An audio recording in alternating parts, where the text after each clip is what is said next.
Hello friends, this is a model to show how to generate electricity from smoke from hot air of a factory. To assemble this model, we have used one wooden base, MDF sheets, PVC pipes, LED bulb, one generator motor fitted inside with one propeller. You can see the propeller inside.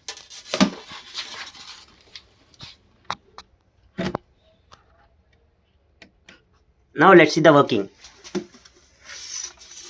Now as soon as hot air is generated from factory or the smoke generated from factories which moves in upward direction, that makes the propeller rotate. You can see here we have used a blower, and as soon as the air flows, the turbine rotates inside this and power is generated. You can see the lights going.